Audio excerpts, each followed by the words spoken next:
Welcome back to Locker Room here at Purcell's. Tom and Janice Van Stratton. Tom's been coming to this show since the days when Larry McCarron hosted it. They are celebrating their 60th wedding anniversary. Wow.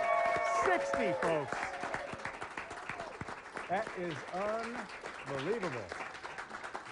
I mean, we're talking before Vince Lombardi. Come on now. Don't. I mean, don't. Not before. Well, I mean, that's 60 years ago, right? Right. Well, you know, they won a championship. How many years ago? 60. Oh, 50. Yep, you're right. They've seen them all. They've seen every Super Bowl.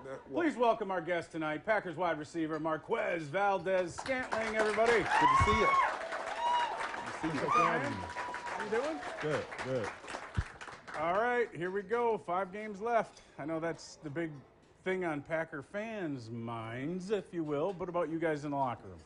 One game at a time. That's all we ever take it as, is one game at a time. Just want to put a complete game together and show out what we can do. Yeah. I was talking to Marquez off camera, and I was asking him about Aaron Rodgers and his ball. I remember in 1995 playing with Brett Favre and Robert Brooks during practice one day inside the Don Hudson Center. Brett threw a rocket to Robert Brooks and it broke his finger, and it came through his glove. So my question to you, how is Aaron Rodgers' football when it comes to you? Surprisingly, it's not hard. A lot of people think that he throws the ball extremely hard. He doesn't. It's just always precise and on time. He has great anticipation, and so I think that's just a thing that people kind of misunderstand when it comes to his balls. Well, let me see those hands once. I definitely got big hands. He definitely's got the big hands for sure.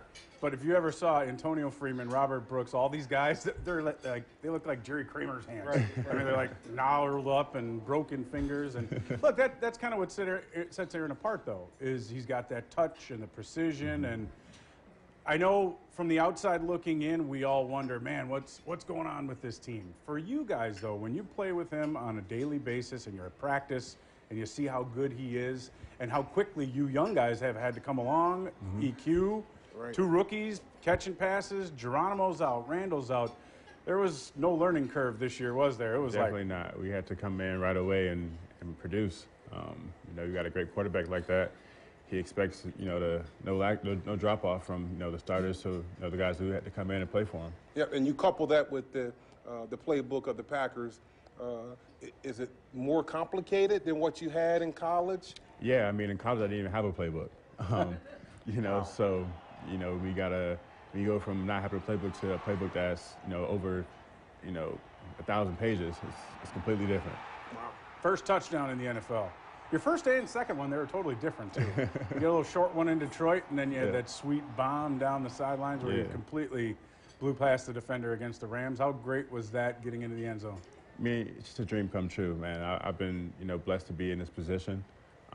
And I worked my whole life to be here. And I couldn't ask for a better situation to come into. Right. And I'm just excited to see what the future holds. Right. This is your first year in Green Bay. Yeah. So talk to us about where you're from and your journey to Packerland. I'm from St. Petersburg, Florida, so a long ways from home. It's not nearly as cold.